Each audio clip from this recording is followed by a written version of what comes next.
The Conjuring Movie Review by Matthew Preninger. Indie horror filmmaker James Wan never ceases to amaze when it comes to his horror films. Wan delivers yet another classic, bone-chilling thriller that will leave you on the edge of your seat the whole way through. The Conjuring is full of jump scares that will give you the chills and is a great depiction of your classic haunted house horror film with a unique way of implementing fear. The fact of The Conjuring being based upon a true story only makes it that much creepier. The Conjuring is definitely a must-see for all horror film lovers. This movie is based in 1970 around a family of five known as the Perrons. This family moves into a secluded old and creepy farmhouse unknowing of the terrible secrets it holds. Supernatural happenings are very small at first, but very quickly escalate to a point that it is time to get paranormal investigators and demonologists Ed and Lorraine Warren involved. The film does a great job of keeping you interested the whole way through, and the whole time I was watching, all I could think of was what was going to possibly happen next, which is something all filmmakers push for in their movies. The Conjuring does a very good job with the amount of pop-up scares that it has. A horror film that is loaded with pop-up scares usually does not do a great job of keeping you guessing throughout the movie. I was also pleased with the way that the film went about in the sense of how everything was done. James Wan would create scenes where you think there's going to be a pop-up, but actually turns out to be just a normal scene. This is a smart tactic because it does a great job of keeping the viewer guessing and excited to see what happens next. The movie starts out with the Warrens working on a case that is unrelated to the main plot.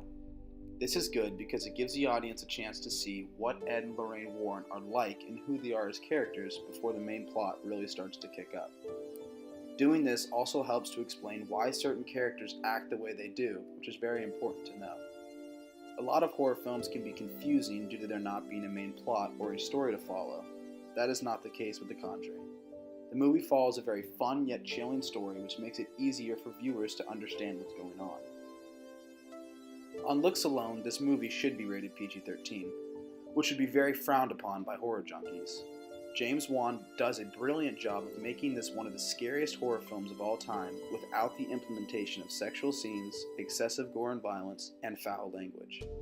This just goes to show how frightening The Conjuring must be in order to be slapped with an R rating. Most horror films nowadays climax in the middle of the movie, but The Conjuring climaxes towards the end of the movie. Comic relief is used throughout the film in order to bring you down from your own climax and build your fear up and startle you again.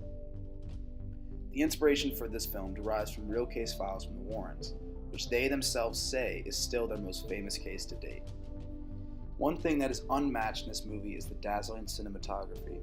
This movie gives us a new and fresh visual style with the use of multiple wide shots and movement, separating itself from the shaky visual effects used by many horror films today. The best word that can be used for the pace, sound design, and camera work of this astonishing film is precise. Although this movie is a very good one, nothing is perfect. It felt as if the acting at some point in the movie was a little off. For example, there's a part in the movie where two of the kids are sleeping in a room, and one of them sees a figure standing behind the door. The other child tries telling their sibling that they are crazy and that there's no one else in the room with them. When the sibling walks over to the door to try to prove their point, the door just randomly slams shut. I don't know about you, but that would make me lose my mind.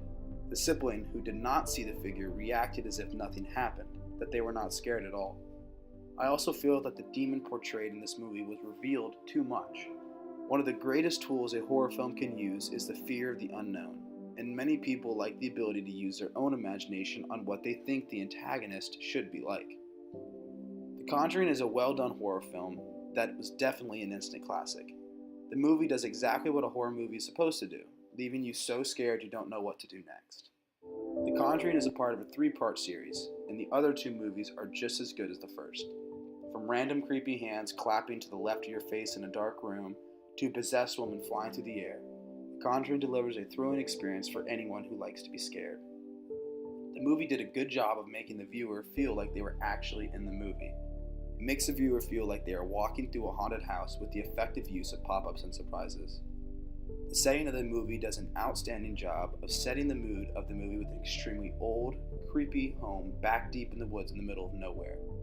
If you call yourself a horror movie buff, then The Conjuring is definitely a must-see.